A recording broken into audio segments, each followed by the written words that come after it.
Atoms and molecules. अब atoms and molecules देखा जाए तो हमारा ये थर्ड चैप्टर है साइंस का। और एटम्स एंड मॉलिक्यूल समझने से पहले हम लोग थोड़ा सा देखते हैं कि होता क्या है एक्चुअली, एटम्स बना कैसे या इसकी डिस्कवरी कैसे हुई। तो इन्होंने कहना है, जो साइंटिस्ट वगैरह थे उनका कहना था कि कोई एलिमेंट था, कोई भी चीज़ था, उसको हम ब्रेक करते गए, छोटा छोटा बना, फिर इसको ब्रेक किया और छोटा बना, फिर इसको ब्रेक किया और छोटा बना, फिर इसको ब्रेक किया और भी छोटा बना, फिर इसको ब्रेक किया और छोटा बना, इसको और ब्रेक करेंगे और छोटा बनेगा। यानी ब्रेक करते करते एक ऐसा सिचुएशन आएगा, एक ऐसा स्टेज आएगा कि अब वो ब्रेक नहीं होगा। तो जब वो ब्रेक नहीं होगा उसी को हम लोग जो है एटम बोलेंगे। ठीक है, तो idea of divisibility of matter considered, तो ये भारत में, इंडिया में करीब 500 बिफोर द क्राइस्ट, ईसा पूर्व में शुरू हुआ था। किसने किया था? महर्षि कणाद नाम था इनका। इन्होंने जो है ऐसे, इन्होंने कहा कि किसी चीज़ को डिवाइड करते जाओ और एक ऐसी सिचुएशन आएगी कि अब वो डिवाइड नहीं होगा, तो उसको उन्होंने जो है एटम कहा। लेकिन उन्होंने, ये तो इंडिया है, एटम तो इंग्लिश वर्ड है, तो उन्होंने इसको परमाणु बोला। इन्होंने इस चीज़ को परमाणु बोला। ठीक है, और परमाणु का ही इंग्लिश ट्रांसलेशन एटम है, या एटम का हिंदी ट्रांसलेशन परमाणु है। इसके अलावा फिर और भी कुछ लोगों ने काम किया, जैसे एक और कात्यायन इंडियन फिलोसफर थे, इन्होंने भी बताया था कि these particles normally exist in combined form, कि ये जो एटम होते हैं वो फ्री नहीं होते हैं, ये कंबाइंड होते हैं। वो तो हम इसको ब्रेक कर करके फ्री करते हैं, लेकिन ये कंबाइंड होते हैं। ठीक है, ये फिर इसके बाद जो इंडिया के बाहर क्या काम हुआ वो देख लो। ग्रीक फिलोसफर थे डेमोक्रिटस और ल्यूसिपस। तो ग्रीक फिलोसफर थे डेमोक्रिटस और ल्यूसियस, इन्होंने जो है डिवाइडिंग मैटर को बोला कि डिवाइड करते करते जाएंगे। यानी इन्होंने भी सेम प्रोसेस जो है यूज किया कि डिवाइड करते करते जाएंगे, एक ऐसी स्टेज आएगी जहाँ वो डिवाइड नहीं होगा, और उन्होंने इसको क्या नाम दिया? एटम नाम दिया। ठीक है, एटम। एंटोनी लेवेसिये ने सबसे पहले जो है केमिकल कम्बिनेशन का रूल दिया। तो अब आते हैं केमिकल कम्बिनेशन के बारे में, देखते हैं लॉ ऑफ केमिकल कम्बिनेशन। इसमें क्या था कि द फॉलोइंग 2 लॉज, इसमें 2 लॉ थे जिसको लेवेसिये और जोसेफ प्राउस्ट ने मिलकर इसका एक्सपेरिमेंट किया था। पहला लॉ क्या है? ये पहले में क्या है? तो law of conservation of mass, कि mass can neither be created not destroyed in a chemical. यानी जो मास होता है न तो वो पैदा होता है, वो न तो नष्ट होता है, वो जितना होता है उतना ही होता है। जैसे कंजर्वेशन ऑफ मोमेंटम में था, उसी तरह इन्होंने क्या किया? एक टेस्ट ट्यूब लिया। ठीक है, इस टेस्ट ट्यूब में उन्होंने कोई सोल्यूशन डाल दिया X, इसमें एक और छोटा सा टेस्ट ट्यूब लिया, इसमें कोई मटेरियल डाल दिया मैटर Y। इन्होंने कहा कि आप जो है रिएक्शन होने से पहले X और Y को, X प्लस Y को आप मेज़र, इसका वेट मेज़र कर लीजिए। इसका वेट मान लीजिए कि P आएगा। ठीक है, फिर इन्होंने कहा कि जब रिएक्शन हो गया तो ये जो Y वाले में सब्सटेंस था, इसको इसमें डाल दीजिए, मिला दीजिए, और मिलाने के बाद इस पूरे का एक साथ अगर मेज़र करिए तो वो वेट भी सेम P ही आएगा। इसका मतलब कि रिएक्शन से पहले जो वेट था X और Y का, वो रिएक्शन के बाद जो टोटल प्रोडक्ट बना उसके मास के बराबर है। यानी मास न तो ऐड हुआ ना माइनस हुआ, यही है। सेकेंड इनका जो लॉ था वो क्या था? कांस्टेंट प्रोपोर्शन, यानी प्रोपोर्शन कांस्टेंट होता है, फिक्स्ड होता है। इनका कहना है कि वाटर बनता है, कैसे बनता है?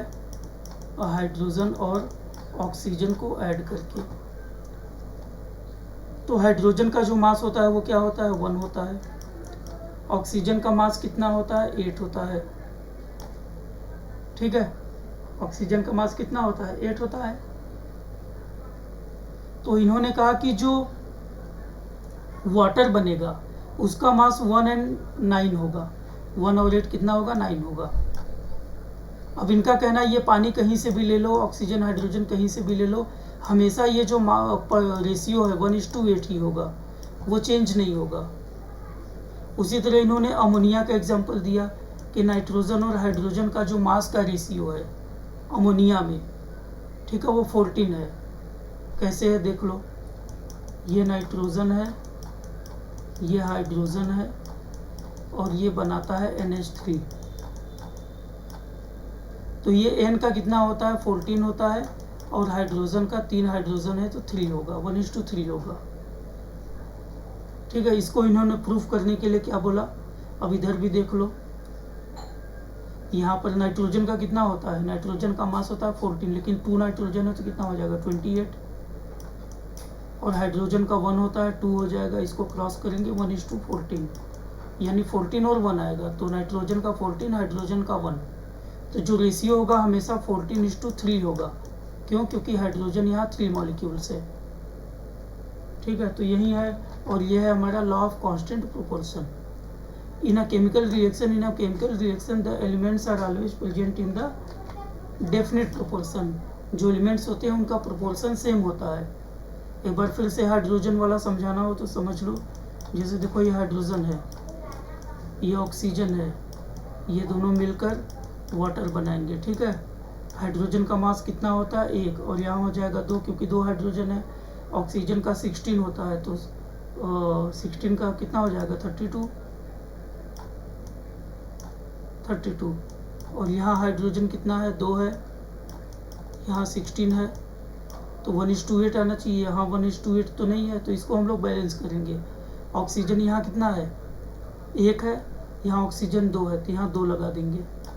ठीक है, तो यहाँ 2 2 4, यहाँ 2 लगा देंगे, तो यहाँ हाइड्रोजन हो गया 4।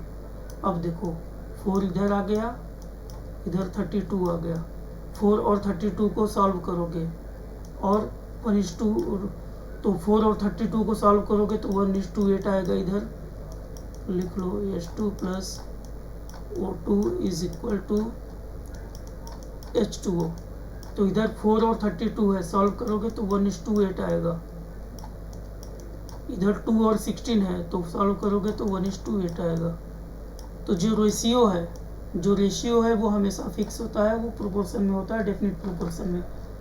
यही है। असाइनमेंट में क्या है, explain the law of conservation of mass and definite proportion. ये जो दोनों ऊपर के लॉ थे, law of conservation of mass and law of definite proportion, इसको एग्जाम्पल से समझाना है, समझा देना।